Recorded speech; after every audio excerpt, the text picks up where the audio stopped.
कह रहे कि जिसको इस मनुष्य जन्म में पूर्व पुण्य कर्म या संत महात्माओं की कृपाओं से मुक्त होना होता है, उसके ऐसे लक्षण प्रकट हो जाते हैं।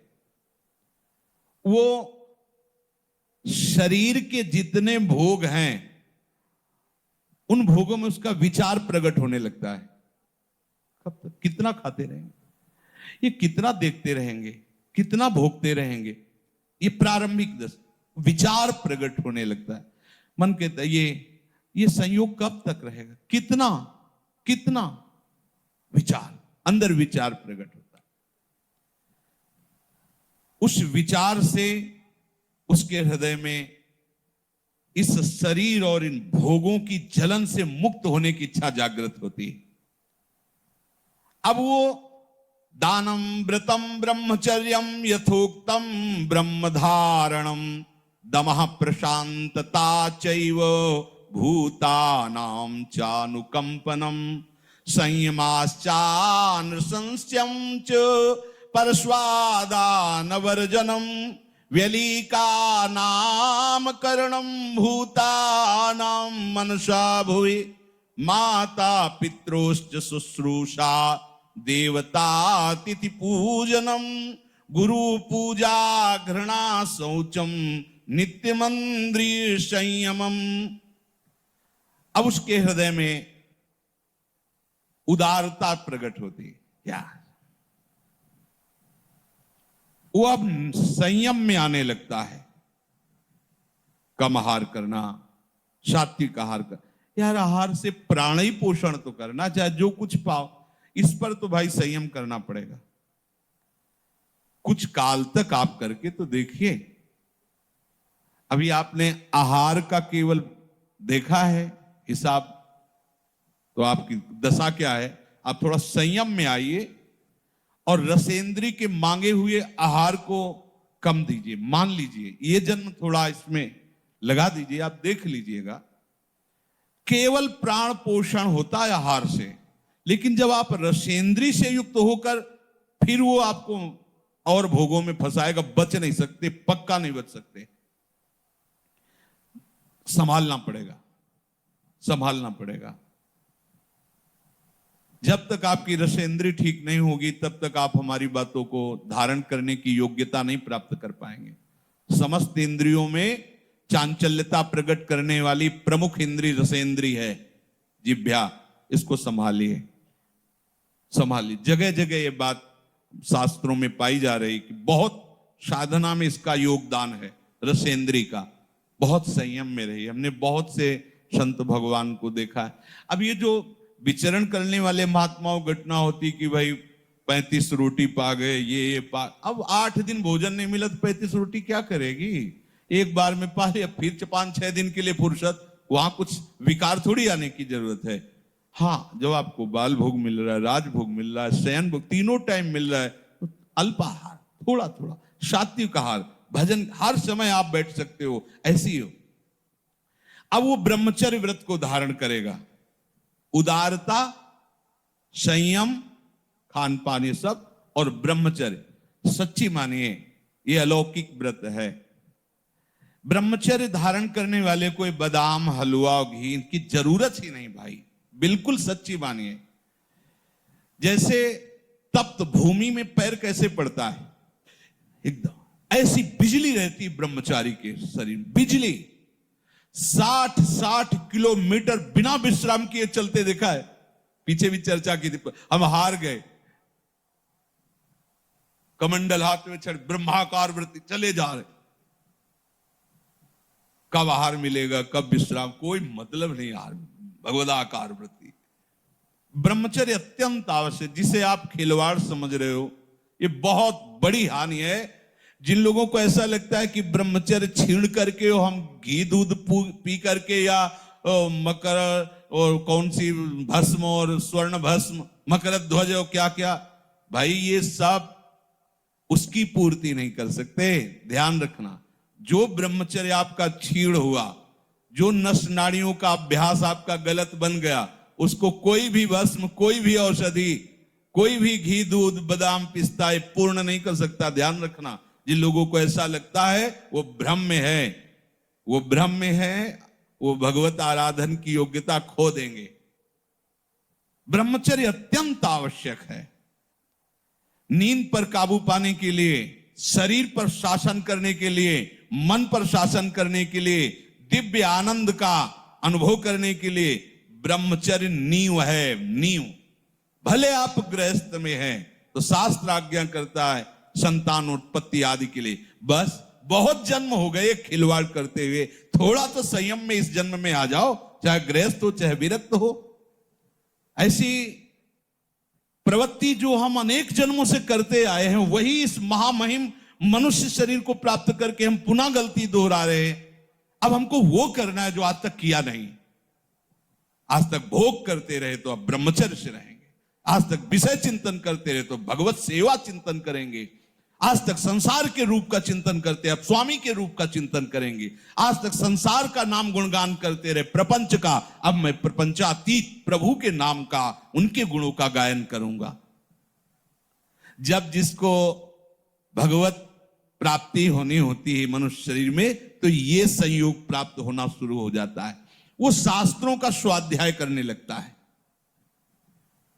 इंद्रियों की चांचल्यता उसे अच्छी नहीं लगती, देखना सुनना बोलना, वो गंभीरता आने लगती है। कोई भी उससे बात करे मुस्कुराकर, ऐसा दयाचित, सब पर करुणा करने वाला उसका स्वभाव बनने लगेगा। चित्त विषय चिंतन के लिए लालायित नहीं होगा, लालची नहीं होगा, चित्त उदासीन हो, कुछ अच्छा ही नहीं लगता। स्वभाव में कोमलता, दूसरों से कुछ लेने की इच्छा का त्याग, किसी को भी मन से भी दुख ना पहुंचाने की सोचना, मन से भी किसी को दुख ना पहुंचाने की नहीं, किसी को मन से भी दुख हम ना सोचे कि भगवान देखो हमको गाली दिया, अपमानित किया, इसको ऐसा नहीं, ऐसा भी नहीं। सद्गुरुदेव भगवान की पूजा, पवित्रता का स्वभाव और अपने इन कर्मों का कभी प्रचार ना करना, यह है जिसकी उन्नति होनी, भगवत प्राप्ति होनी होती है। तो ये लक्षण उसके हृदय में जागते हैं। अपने शिष्य कश्यप जी को वो बोल रहे हैं। और जिसका पतन होना होता है, नाश होना होता है, उसे विपरीत बुद्धि प्राप्त हो जाती है। बुरी दशा आने के पहले बुद्धि बदली जाती है। उसके हृदय में विपरीत दशा जागृत होती है। विनाश काल में बुद्धि व्यावर्तते चास्य विनाशे प्रत्युपस्थिते, उसकी ऐसी बुद्धि में उल्टी भावना आ जाती कि कब तक ये सब, अरे भोगो यार, भगवान को मिलना होगा मिल जाएंगे, ना मिलना ना, सामने भोग उपस्थित, भोगो। उसमें धैर्य नहीं रहता। ये लक्षण बताए जाते हैं जिसको पतन के मार्ग में जाना होता है, उसके ऐसे लक्षण होते हैं। वो अपने धैर्य को नहीं बनाए रखता। कोई भी भोग सामने आया, विचार नहीं करना, पशु की तरह बस उसे स्वीकार कर लेना, नहीं। विवेक, अगला कदम रखने के पहले विचार करो, मेरा कदम कहां रखा जा रहा है, क्या होगा, अगर मैं ऐसा करूंगा तो होगा क्या। अगर हमारे हरि गुरु अपनी कृपा की नजर हमसे हटा लिए तो फिर होगा क्या। नहीं नहीं, बहुत बार ये सब किया, अब नहीं नहीं, और भाग पड़े, ज्यादा नहीं नहीं के चक्कर में ना पड़े, उस स्थान से भाग पड़े जहां सामने भोग उपस्थित हो। धैर्यवान यदि ऐसा है कि कोई प्रभाव नहीं पड़ रहा, तो भी वहां ज्यादा न टिके, हट जाए। काजर की कोठरी में कैसो भी सयान हो जाए, दाग लागी है, पैलागी है, पैलागी है, महापुरुषों ने कहा है। उसका धैर्य खत्म हो जाता है, धैर्यवान नहीं रहता। बहुत ध्यान देने योग्य बात है। शिष्य को बता रहे जिसका मंगल होना होता है उसके ऐसे लक्षण जो आप पहले वर्णन किए, और जिसका पतन होना होता है उसके ऐसे लक्षण। अब वो विषयों के अनुकूल समय में मन पर अधिकार ना होने के कारण वो अपनी प्रकृति के विरुद्ध आचरण करना शुरू कर देता है। अपनी स्वाभाविक प्रवृत्ति प्रभु की तरफ होनी चाहिए, उनके हम अंश हैं, पर वो विरुद्ध आचरण, जो भगवत मार्ग से हमें पतित कर दे, ऐसे आचरणों में खुश होकर वो चलने लगता है। अत्यंत हानि पहुंचाने वाली वो क्रियाएं करने लगता है। देख लीजिए ये सब, उनका क्या व्याख्या करें। अत्यंत हानि पहुंचाने वाली, पता नहीं है, और अपने जीवन को स्वयं नष्ट कर रहे। जब उनको शिक्षा दो तो उनको बुरा लगता है कि हमें ऐसे महासुख से वंचित क्यों कर रहे हैं। अरे पागल, ये कोई सुख है जो तुम्हें छीण कर रहा है, नष्ट कर रहा है? आओ सुख सिंधु प्रभु के नाम रूप में देखो, कैसा अपार सुख है। वो उन सब वस्तुओं का सेवन करता है जिससे उसकी बुद्धि भ्रष्ट हो जाए। होटल से मंगाओ भोजन, माना बहुत साफ स्वच्छ दिखाई दे रहा है, लेकिन बनाने वाले का कैसा आचरण है, कैसे बना रहा है, क्या विचार है, कैसी पद्धति से बनाया गया है। आपको शीशा के अंदर रखे हुए सुरक्षित दिखाई देते, लेकिन उस समय क्या है, सब अच्छा है, पर उसका विचार क्या है, उस समय का विचार उसके अंदर संस्कार डाल रहा है। ये ज्यादा चाट चूट वाली जो जबान है, ये परमार्थ लायक नहीं होती, इसको सुधारो। जिस चीज की ज्यादा मांग है उसको तो कभी मत खाओ। एक बार तो यार कर्रे पड़ जाओ, एक बार तो थोड़ा हिम्मती बनो। देखो ना, देखो एक ऐसा फिर समय आता है कि इन सब बातों का महत्व नहीं रहता जो हम आपको बता रहे हैं, कोई महत्व नहीं। एक समय पूज्यपाद उड़िया बाबा एक कवल एक बार में दे दो, जितना देना, 24 घंटे में एक बार, बस एक कवल। 18 घंटे भजन में बैठे, ब्रह्माभ्यास, कृष्ण शरीर हो गया, दिव्य तेज जग रहा। ब्रह्मचर्य ऐसे थोड़ी रहा जाता है कि आप तीनों टाइम को कस कस के और सब ऐसे पाओ ब्रह्मचर्य रंग।